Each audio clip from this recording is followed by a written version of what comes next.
Giving secrets away is a weird one. We've spent years creating these products, and yet the whole process can be boiled down to a few hours of YouTube content. So it seems a bit odd, and honestly a little bit scary just to tell everyone about it. But someone way deeper in the game than me said to give value away, and only good things will happen. So in this long ass video, I'm going to break down the exact marketing SOP, or standard operating procedure, that we would use for a breakfast, lunch or brunch spot. The goal is that with this video, you can just send it to somebody in your team and they can use some of the hours each week that they're in the venue when it's not too busy to get this job done, and they don't need any prior marketing experience. And when they eventually leave your company to go get a real job, you can pass this on to the next person seamlessly. So let's get into it.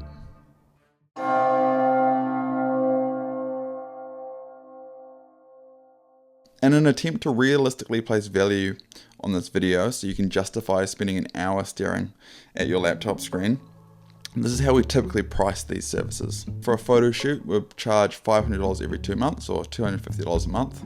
For copywriting and posting, that would be an additional $500 a month. For ad creation and management, that would be an additional $850 a month. And for ad spend, we typically recommend $650 if you're doing both content and ads, which results in around $2,250 a month. But if you implement the stuff in this video, you can probably do it yourself for $650 in ads, $30 worth of software costs, and around 8 hours of work per month. And what I'm going to do is I'm going to break this down in a very structured way, because when I was at uni, I would hate it when there was no structure to the lecturer's curriculum, and when you got distracted for 2 minutes, you were completely lost. So I'm going to make sure that throughout this video, you know exactly where we are in this process. So what you can do is you can go down to the description of this video and you will find a link to this Google Doc. I would recommend going file and make yourself a copy so that you can add your own notes in here as well. And then what you'll notice is down the bottom right hand side of the screen as you're going through this video, you'll see step 1 context, step 2 initial groundwork, etc.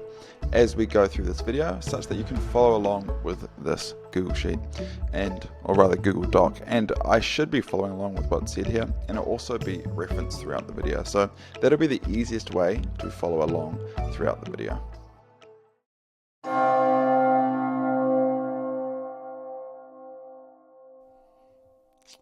Okay, so now we're going to go over some initial groundwork, and yes, I'll be changing outfits throughout this video, not because I'm changing outfits throughout the day, but because there's just no way I can get this all shot in one day. So I'll be jumping around a bit, but hopefully it'll still be consistent throughout. So brand, the first thing under initial groundwork is having brand guidelines. So what I'm going to do quickly is I'm going to show you our brand guidelines so you get an understanding of what that is. Essentially, it's a logo, some fonts, and some colors at a basic level. I've put a link in here to examples of brand guidelines, and this is just going to a website that I used to like to use, Design Inspiration. And so, as you can see, brand guidelines are kind of this. Again, logo, colors, fonts. I expect that most venues by now will have brand guidelines. They're important because they essentially provide coherence throughout everything. And when we're talking about a marketing scheme that's looking to build goodwill, they're building goodwill off the back of a brand, and so it kind of helps tie everything together if all the colors, fonts and everything is consistent. I would recommend probably going out to your local market and finding someone that's good. There's lots of good young people that are really good at design that you could do it for. I think we paid around $2,000 for ours, which is probably on the cheaper side.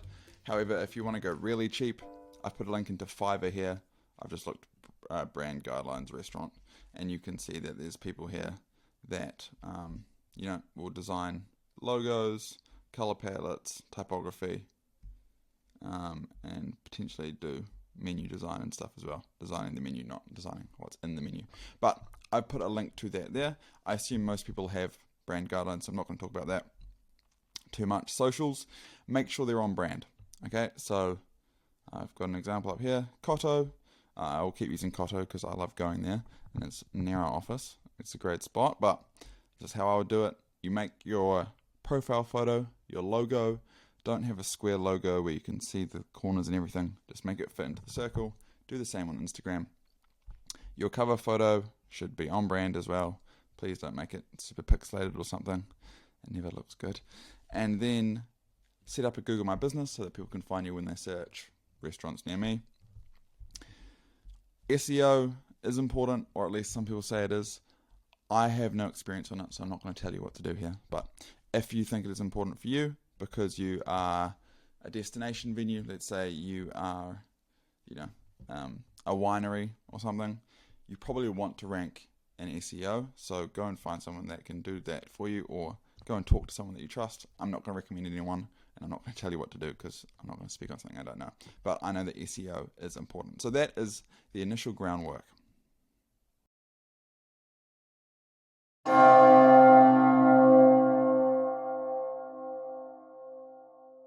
Okay, so gathering content. So what I'm going to do here is I am going to show you a photo shoot that we did a few days ago, and I'm going to show you exactly what I did, as well as you can go through this gathering content SOP, which again will be linked below, and that's going to have everything here as well. So how to get content, how to edit content, how often to get content, and what equipment to use. I'll probably flesh this out a little bit further, but watch along with the video. You'll see that we're going out to a shoot, about a 45-minute drive from here, and sort of why I choose certain spots to get photos, and then I'm going to dive into Lightroom and edit them.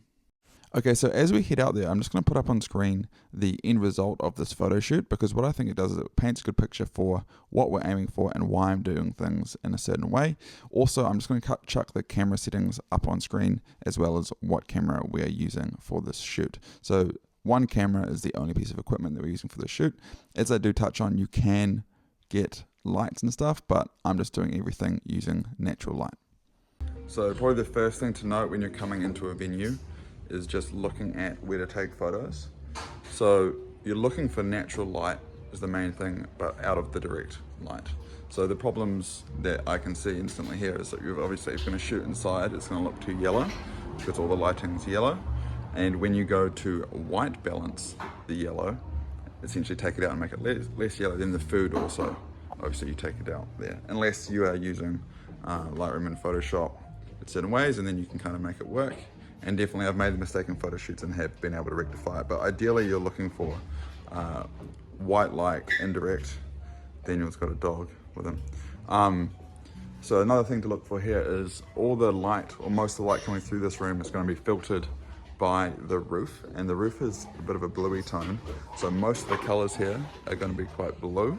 So what I would do is I'd probably look at maybe this table here, because you're going to get natural white light coming in from that direction, and maybe it'll be a bit blue, but we'll put the phone down and see. A test that I also do is just, you don't really want any shadows, so if you're taking food here, it's probably going to be too bright. I'll take some photos of here, and then the other spot that, so yeah, potentially over in this corner as well, because you're going to get, although it might be a little bit blue, you're also going to get light, natural light coming through here. And then the other spots that I would potentially look at getting photos here would be, if you were to do it, you'd probably pick one of these tables, because there's going to be white light just coming through the window there, and these lights here won't impact it too much. So I would pick one of those spots to do it, ideally.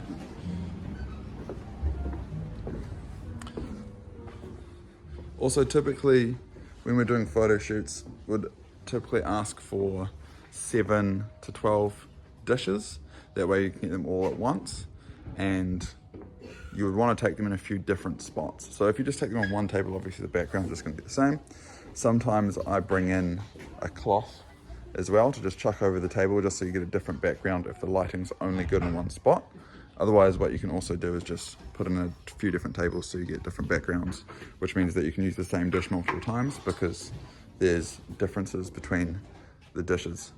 It's obviously quite a bright day today as well, which makes it a bit more difficult. I would say like overcast days are typically the easiest when it comes to getting photos, for sure. The other thing is, don't do photo shoots at night time in the evening. It's just too dark and you're going to have to use artificial light. One thing that I know that people do, especially if they are, well, main places I've seen them are, let's say you've got people coming in from Uber Eats or something to take their photos. They'll typically bring a light with them, which you can do. So you bring like a white light, which would neutralize the light, and it would obviously be diffused light as well, so it's not going to get that direct strong light. But I haven't found too much issues just going without and making it work by just looking at the venue and finding spots which are going to be best to take photos. Okay, so once the food comes out, typically there are a few things that I look for. I will try and get at least 3 or 4 angles. They're typically a low angle, an angle at about a 45-degree angle, a high angle straight down from above, and I'll also try and get some really close-ups. The camera settings that I'm using is I use quite a shallow depth of field, and that's just because my camera allows for it, so I'm shooting at like a 1.6. But if your camera doesn't allow it, I'll just go as low as you kind of can. If it can only get to like a f-stop of 2, then that's good. It just gives a bit more, that blurs out the background a bit more, just makes it look a bit more professional. And also often there's things in the background that you don't necessarily want to be in that shot because you want the focus to be on the food. So as you kind of see, I'm just kind of going around getting different angles, and this is on the indoor table. And then what we'll do is we will, once we've got enough photos here, we'll jump to the outdoor table. One other thing to notice is just the light is coming from typically one side, and so if you can get photos from that side, that means that they're going to be better or more well lit. Okay, so now we're outside, and just because the light is a little bit brighter, actually same with inside, but when the light is quite directional, meaning that you can see all the light is coming from one side, that's typically the side that you really want to take the photos from, because the shadows are going to be cast, even though they're not going to be super strong, the shadows are going to be on the other side, so this will get more light essentially coming from this angle, and so you typically want to take most of your photos from this side. Other things to note here is the circular dish is always going to be the easiest to take photos of, especially because we typically crop to square, and the other dishes are a bit more difficult to crop to square because it just doesn't look very symmetrical. So if you are looking to just get good looking photos, always go for the food which is in the circular dishes. It just seems to be the easiest. And then when it comes to drinks, again, I think drinks in shorter glasses are easier to take photos of. If they're in like mimosa glasses or wine glasses, can be quite difficult. The one caveat to all of this is pizza. Pizza is notoriously difficult to take photos of just because it's so flat and it doesn't really have much depth. And it just looks like pizza, you know. So now I'm going to dive into the computer and start editing these photos. Okay, so now what I'm going to do is I am going to edit these photos. So I'm just going to import them off the SD card that I used yesterday to take these photos. So there should be, how many photos are there? There's 49 photos, and there was only 3 dishes. So in the end, what we're probably going to end up with is we're probably going to end up with around 15 photos that we think are good and usable. And as you can see, when I shot the photos, I shot them in ARW, which I believe, but don't quote me on it, is Sony's RAW version. And the reason why I want to shoot in like a RAW version is just because it has, although the files are bigger, it just keeps a whole lot more data, so it's a lot more easy to color grade. Now, I'm used to color grading in large numbers of photos because typically I will overshoot, and typically I'd have multiple photo shoots in a day. And with the price that we're charging prospects, the price we're charging venues is just too hard to spend hours and hours editing photos. So typically what I would do is I would do one color grade for the outside photos, and then I'd do one color grade for the inside photos. And what's fantastic about Lightroom, and kind of why I use Lightroom, despite Adobe really being annoying when it comes to cancelling the subscriptions with them, is you can just copy and paste your settings across everything. So what I would typically do is I'd find let's say an outside photo like this, and I'll do a color grade. And bear in mind, we're not trying to necessarily, depending on the venue, not trying to be on brand, we're not trying to make it look as realistic as possible. What we're trying to do is get the best results for socials, which is typically a little bit overexposed and typically a little bit oversaturated without going too much over the top. So pull the exposure up a little bit, drop the highlights, drop the blacks, and pull up the saturation just a touch. Not so it looks completely crazy, but something like that typically works well. They might even take a few more whites out of that. So I'd like that, and then I would crop something like that. There we go. I'm just going to put myself, where's the least annoying spot? Probably up here. And then what I'll just do is I'll just copy this, Command C, and I'll just paste it for literally all of the outside photos. And then I'm going to go through one at a time at the end and color grade them all individually because some of them look a little bit dark. And then for inside, again, I would find a photo that I think will be easy to color grade, such as this one. Pull up the exposure, drop the highlights, drop the whites a little bit, drop the blacks, probably too much, something like that. And again, just bump up the saturation. But there's a lot of different color grades that you can do, but I think this is just like an easy one. Yep, and then you would this, and then again, just copy and paste this across all the indoor photos. So now that they're imported and you can kind of see them, you can see why I say like the longer flat boards are a lot more difficult to take photos of just because of the framing and everything. You end up with a lot of table space and not as much food if you're trying to get the whole dish in. Anyway, so now that I've done that, I'm going to go to the beginning and go through them and crop, adjust and delete as fast as I can, really.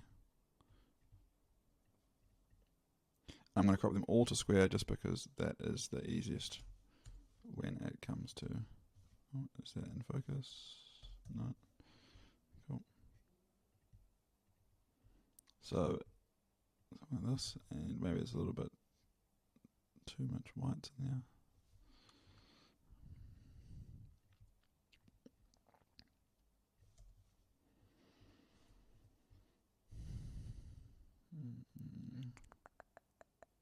Just get a photo of the chips.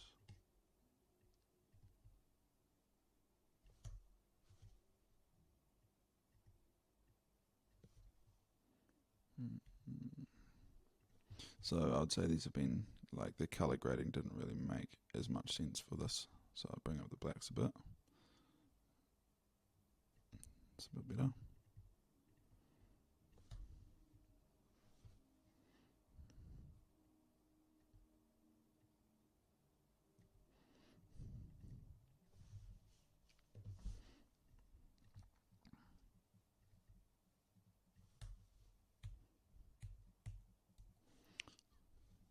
So typically you'd have probably someone with a bit nicer, less beat up fingers holding the food. Typically you'd get one of the staff members, but all we had today was Daniel. So there we go. Delete. And now I'm just going to quickly skip through and do the rest as quick as I can.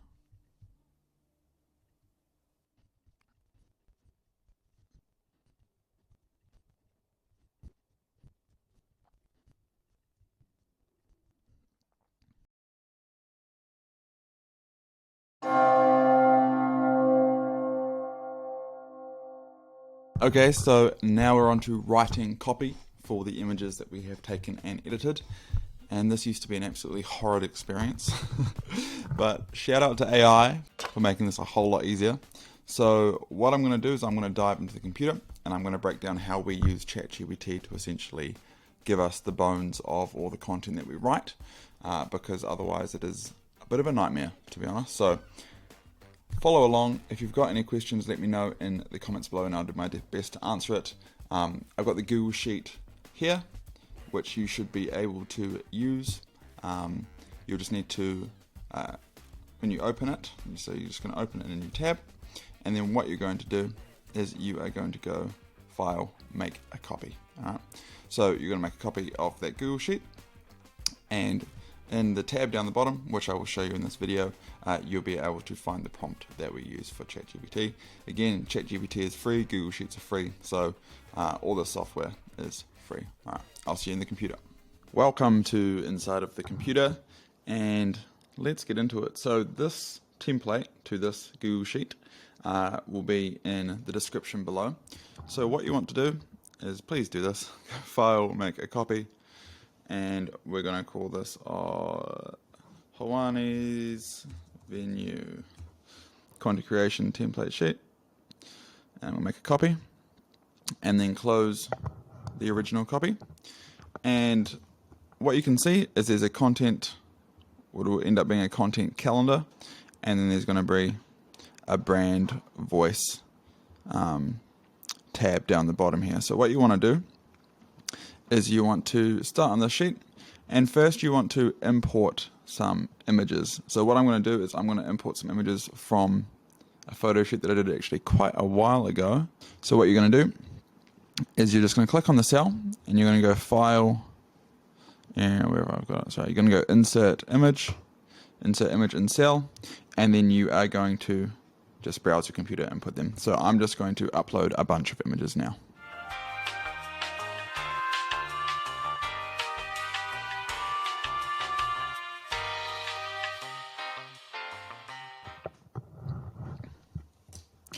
Okay, great. So now that you have these images, you're going to fill in the image content here.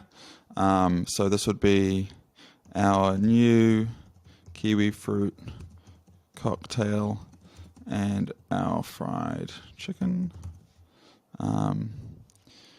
One of our new craft beers that we have on tap. So you're just literally just putting in what is in the photo. Our new dish, which is, I don't know what this is, but is lamb and winter vegetables.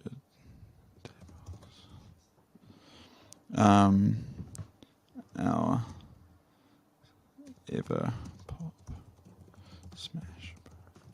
Okay, what I'm just going to do here is just tidy this up as well. Cool. And now what we're going to do is we're going to go to this brand voice tab and we're going to write out our brand voice. So I've got an example in here. The more detail you put here, the better. So this is a venue I just made up. Our venue is called Breeze. We're an ocean-themed bar and restaurant with fantastic seafood and great ocean views. We have a young, fun and upbeat tone and mostly serve families. We're based out of the Old Port and have refurbished timber floors and are set across 2 stories. And then this is a prompt that you're going to use for ChatGPT. So go to ChatGPT, sign up if you haven't signed up, and once you're in, it'll look like this. And then what you want to do is you just want to copy and paste here into ChatGPT. Then you're going to change X for what's in the image. So we're going to do, actually I might just do this one first. So you're going to change the brand voice to the brand voice you wrote. And you're going to change, we have an image of, to say what our image is of. So this probably all makes sense now.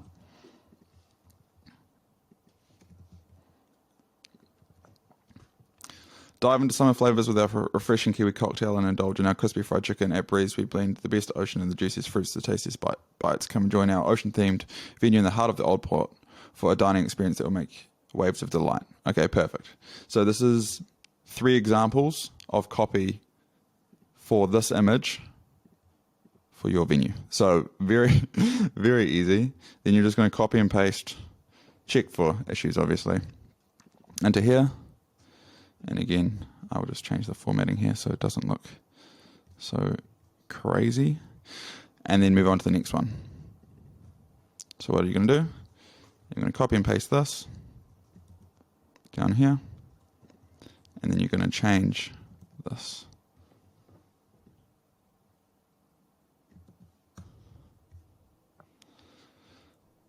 Take your voyage on our new. Take your taste buds on a voyage with our newest craft beers on tap at Breeze, brewed with passion and a touch of ocean inspiration. This hoppy delight will transport. Okay, cool. You can read through them. Again, it gives you 3 examples each time, and then you can put that in here, and so on. All right. So a very easy way to write copy. And you can do it en masse, right? So you can see how I could sit here for 10 minutes and write 20 pieces of copy. Then you're going to put in the date that you want the copy to go out here. And then what I would do is I would schedule a month in advance.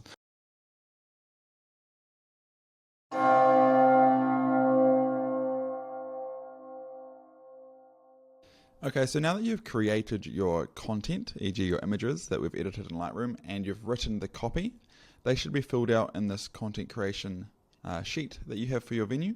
So what I'm quickly going to do is show you how to schedule and boost this content in advance, so you only need to do it in one block instead of doing it each day or each other day. So you're going to log into Facebook, and then you're going to just make sure that you're switched into your business's profile. And if you are not able to do that, perhaps you don't have the permissions to do that, so you just need to make sure that whomever is admin has given you the correct permissions to be able to do this. Then on the left hand side, we're going to go to Meta Business Suite, and these functions sort of change where they are all the time, but they will be there. Maybe just the names of the menu items have changed a little bit. So I'm just going to make sure we're logged into the right account. So this one. And then on the left hand side, once it's loaded, we're going to go down to the planner. And this is pretty straightforward, but you're essentially then going to use this like in a monthly view to plan out your stuff. So if you're going to have a post go out on the Friday, let's say you've got an image here and copy here for the Friday, then you would go to the Friday and you'd schedule a post. And then what you would do is you would, cool, 10 a.m., that sounds good. You're going to add, upload from desktop, and I'm just going to do a random image. So this is an image, and then you'd put in some text.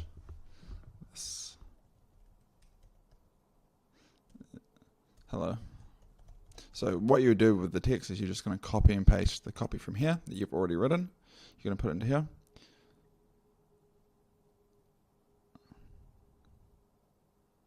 Okay, once you have scheduled it, you click schedule. I'll go and delete this because obviously it makes no sense.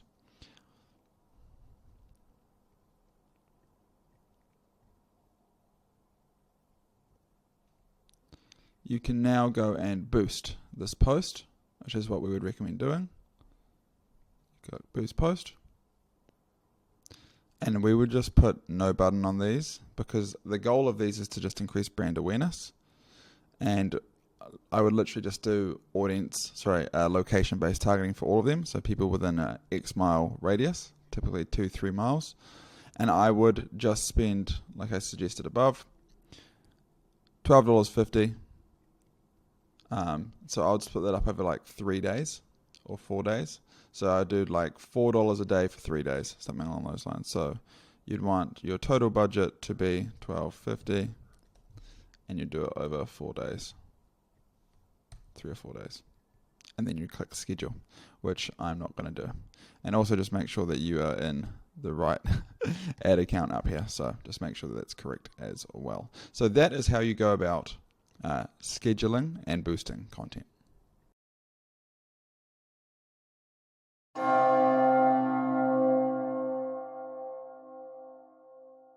Okay, so now that you've got a system set up around content, meaning an easy way to collect content and schedule content and boost content such that it doesn't take up too much time and you don't have to pay another agency to do it, what I'm going to do is I'm going to show you one of the most important things when it comes to marketing, and that's how to grow a database of local customers quickly. So in this section, what we're going to do is we're going to set up a really low-cost way to get a whole lot of phone numbers of local customers, and we're going to do so in such a way that it's set and forget. So you can sort of set it up once and just let it run without much work. And the easiest way to do this is to do a competition or giveaway to local customers, and it should look something like this. And it'll be on brand, it'll be something that permeates goodwill throughout the market, and it will be able to get phone numbers at a really low cost. And then once we've got a whole lot of phone numbers, in the next step, I'm going to show you how to use those phone numbers in the most effective way, such that, again, you spread your goodwill throughout the marketplace and get people coming in. So what I'm going to do is I'm going to dive into the computer now and show you how to build that out. Okay, so what I'm going to do is I'm going to show you how to set up and run this reoccurring competition that's going to feed into your SMS or text phone number database. And again, this document can be found in the description below this video. So the rationale behind running a reoccurring competition. So we want something that's set and forget. So as you probably know, a lot of venues come up with big grandiose marketing plans and they follow through with them for about 3 weeks, and then the dishwasher explodes and they stop. And the reality is that you need to be able to follow through for 3 years, not 3 weeks. So we want something that is really low maintenance. So that's why we want to do a reoccurring competition. where you can just set it up once and not really have to think about it. But then it will feed into our database. So we want it to be easy, low cost, and we want it to feed into a longer-term marketing plan.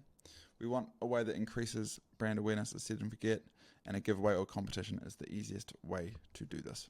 So we recommend a $50 food and beverage competition with a monthly winner, because then all you need to do is just use a random number generator once a month and pick a winner, and then send them a message telling them to come in and show that they're the winner, and it's easy as that. So what I've done is we do this on ManyChat, and I'll show you what I mean in a second, but there's a template here that you can just copy and paste. So what I'm first going to do is I'm going to jump into Ads Manager. So this is going to be built out on Facebook. So I'm going to create, I'm going to put myself over to the right. So I'm just going to go create new campaign. So again, this is in your campaigns in Facebook Ads Manager. So this is where you're going to need to go. So you need a business manager account, ideally, and you'd set up an ad account. If you need help over how to set up a Facebook ad account for a restaurant, let me know in the comments below, and I will make a full video on what I think is the best structure for that. So what we're going to do is we're going to click create here on the left, and we're going to go engagement, continue, and we're going to go manual campaign creation instead of the tailored campaign creation. I'm going to say call it competition example. You don't need to do anything here. Right now. So messaging apps, yep, that's correct. Click to message, that's correct. Make sure that it's the correct page here. So if I was to go through, I could change it to a number of the pages that we work with, but I'm just going to leave it as this one. You ideally have an Instagram account connected here as well. Daily budget, this is New Zealand dollars. So I would say if it's USD, $4 USD is plenty for this, or you can go all the way up to 12. I wouldn't really go beyond 12. I think earlier in the video I suggested that you need $500 on ads a day. You could probably get away with $400 on ads a day, which again would be around that 12 USD or 20 NZD. I'm just going to put $12 here. Custom audience, leave this blank. Locations, you just want to find your location. You can just type it in here. So I'm just going to do Great North Road. This is where our office is. Here we are. And then this is in kilometers. I know a lot of you are based in the US, so you'd use miles, but I typically would have this at around 4 kilometers. The main thing here is you want ideally more than 100 or 200,000 people in your estimated audience. So if you're in like a rural community, you can go all the way up to 40 kilometers, no problem at all. I would leave the age targeting broad, again, unless you are primarily alcohol focused and you're in the States, and then I'll change it to 21.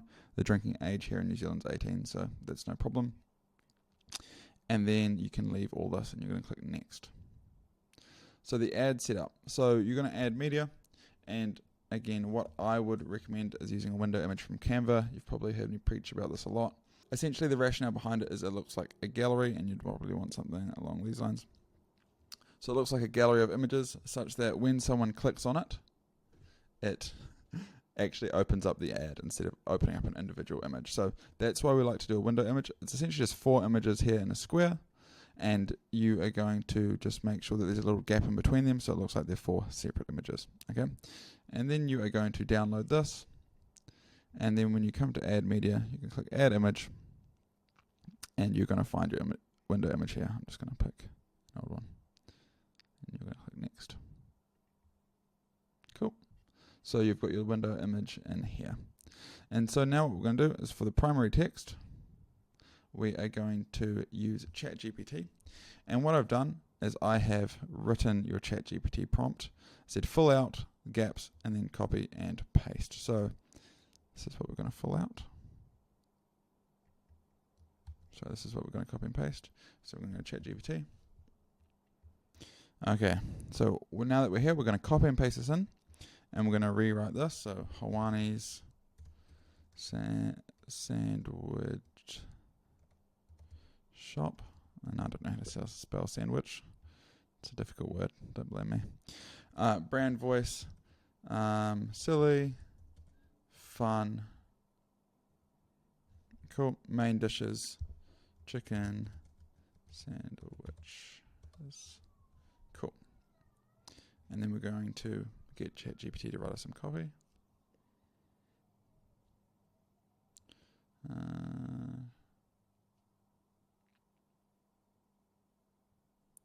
And I don't like that one, so I'm going to regenerate.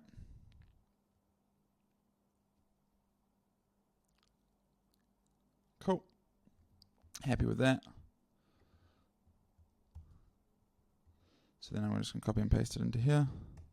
Headline. Click here.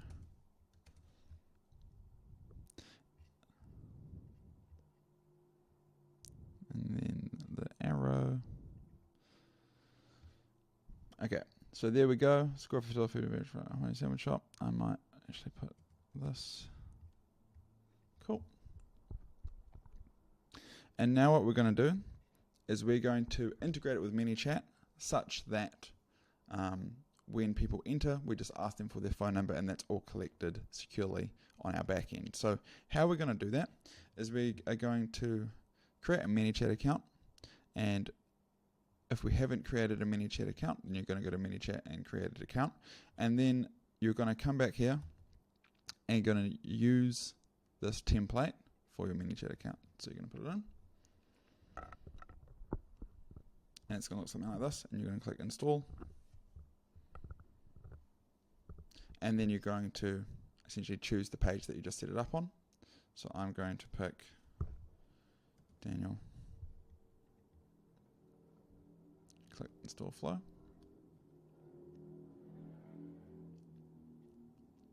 Great.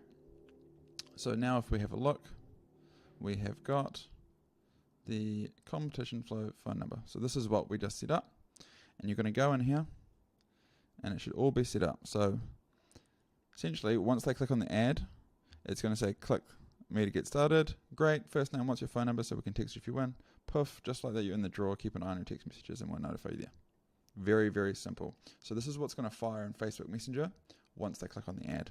And so the way to connect it to the ad is you're going to click new trigger, this top one, Facebook ad JSON, and you're going to copy this code to your clipboard, and then we're going to go back to Ads Manager.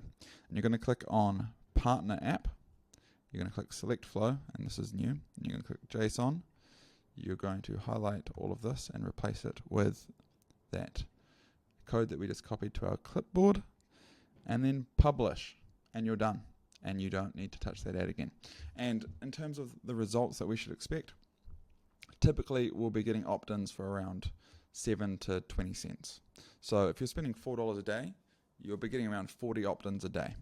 Something like that. So you can see how quickly this builds up over time. So hopefully that, I know that was 10 minutes, super quick ad creation. If you do have any questions, again, leave them below and keep moving through this video. All right, cheers.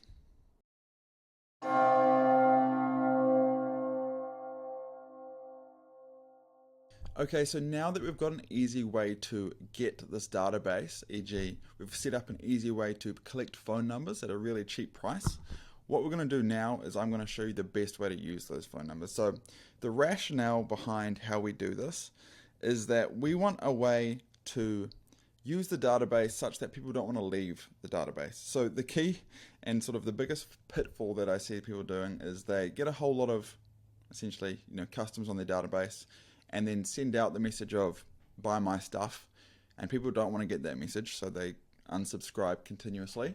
And that's sort of how they use their database. Subscribers come in, they tell them to buy their stuff, a percentage of them maybe do, most of them just don't want to be there and leave. And that doesn't really grow the goodwill of your business in the local market. So what we recommend is doing a weekly SMS broadcast, giving stuff away, okay? And this may seem counterintuitive, but if, for example, I'm going to stick with the Hawaiian sandwich shop as my example. If every Monday I text everyone saying, hey, first 10 replies get free sandwiches, you know the drill, flick me a message, da-da-da-da. First of all, no one's going to want to unsubscribe to that database. Everyone's just going to respond saying yes. And then you pick the first 10, they come in. So no one's going to want to unsubscribe. Everyone's going to want to stay on the database. You can do it weekly, so you stay top of mind. By giving away 10 free sandwiches, you're not diminishing the value of the sandwiches, as opposed to if you were to do a discount for everyone. Instead, you're just bringing a few new people in each week. And ideally, if you pick 10 different customers each week, you're bringing 10 people in each week who might not have been to you before. And if they have a good experience, that goodwill will spread out into the marketplace even more. So as you can see here, what we're trying to do is stay top of mind and spread goodwill rather than just making money off the database. And when you do it that way, people don't want to leave. They want their friends to be part of the database as well. So this is what I think the best way to use your databases, and I would really recommend doing it this way. It can be on brand. You use the right brand voice. You do a giveaway that doesn't cost you that much money but is valuable. You do a giveaway that doesn't diminish the value of the product. If you're a cafe and you do like first 10 replies get free coffee, that's easy. It's low cost. People come in, they'll get their free coffee. They might even buy something else. But really what we're looking for is a method to spread the goodwill in the marketplace. So what I'm going to do is I'm going to dive into the computer and show you how to build that out. And what I'm also going to do is I'm going to explain a little bit about offer design. So how you can design your offer such that it's going to spread that goodwill and not diminish the value of the product. Okay, so firstly, I'm just going to run through some things around offer design. I always think the first 10 replies get free something is the best offer design, and I believe this because it gives everyone a shot, so they feel like they should respond. You keep top of mind. You can bring 10 new people in, hopefully each week, which is great. They might buy something else if it's a low ticket item, so you can, at least make your money back. But again, the goal of this is to be able to use your database in such a way that people don't want to leave your database. That is the main thing here. You also want to do it in a way that's on brand, and that means the wording's on brand. If you're going to use some emojis, they're on brand. How you essentially express the offer is on brand. So if you're not sure how to do this copywriting, just write out the offer and then just put it into ChatGPT and say, hey, can you please rewrite this offer using this brand voice, and then put in your brand voice and give it a few iterations and pick one that you like the most. You can make tweaks obviously, but that's how I would recommend doing it. And do not degrade the value of the product. So this is the problem with discounts, is it typically means that the product is worth less, or that's what is perceived in the customer's mind. So I wouldn't do discounts. I would do a certain amount for free. So that's how I would do it. So what I'm going to do now is I am going to cut to another video, and it's another video I shot a little while ago, but it's really difficult to reattach a phone number, so that's why I'm using this old video. So I'm going to cut to that. It's got some background music and stuff in it as well, so you're just going to have to manage that, but it does go through everything that I want to go through. So I'll see you in that now. Cheers. Okay, so what I'm going to do first is I'm going to show you how we typically do our SMS broadcasts for venues. So we're using a software here called ManyChat, and ManyChat essentially is a messaging automation software, but what it can also do is broadcast to your database. So we also do this on high level, so you can either look up high level tutorials on YouTube or go high level, or if you want me to make a video about it, I can do that as well. Just let me know below and I can go and make that video for you. But what we'd recommend is using ManyChat. You need a pro account to do this. You go to settings on the left hand side and then SMS, and you're going to connect a phone number. So it's going to ask you to do it through Twilio. So sign up with Twilio. I'm not going to make a video on how to sign up with Twilio. You can just go through their website and sign up, and there's lots of tutorials out there on how to do this. Obtain a phone number that will be used to send your automations. Connect a Twilio account with ManyChat. So you click connect. So you're going to need your Twilio Twilio account SID, authentication token, and Twilio phone number. So I'm just going to do that now.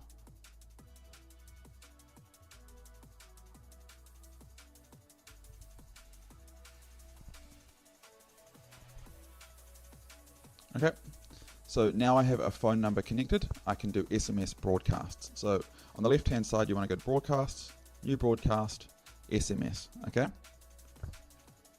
so once you're in here, you can essentially type out your text message. So let's say we're doing,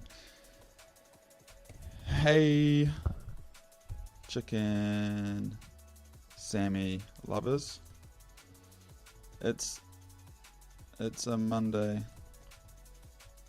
and that means free chicken Sammy's. How do I want to spell it? So yes, for a lucky few. First 10 replies get a free sandwich. Free chicken. Alright. Something super simple like this. Okay, and then what you're going to do is you're going to select the target audience to be condition, system fields, phone has any value, and I've just gone and deleted all the people that are subscribed to this account, so there won't be any that we can send it to. But then you're going to send now, and then, or you can schedule it to send on Mondays or whenever you'd like to do this. And then what you're going to do is you're going to wait in live chat for the first 10 responses, and then you're going to personally reply to each of them saying, hey, yeah, you're a lucky winner. Come in and show this text, and you can come and redeem this. So that's how I would do these SMS broadcasts. And again, ManyChat and Twilio, etc., change ever so slightly every couple of months. So if there's any issues, you can reach out to their support or leave comments down below, and I can do my best to try and answer them via a Loom video like this. So that's how I do the SMS broadcasts through ManyChat.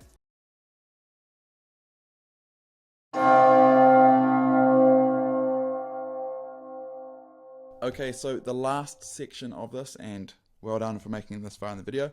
The last section of this is to show you how you can build your own SOP, such that you'll build this out for yourself, you'll go through and make videos on how you do each component, and then you can send it, or you can keep it in a Dropbox folder in-house.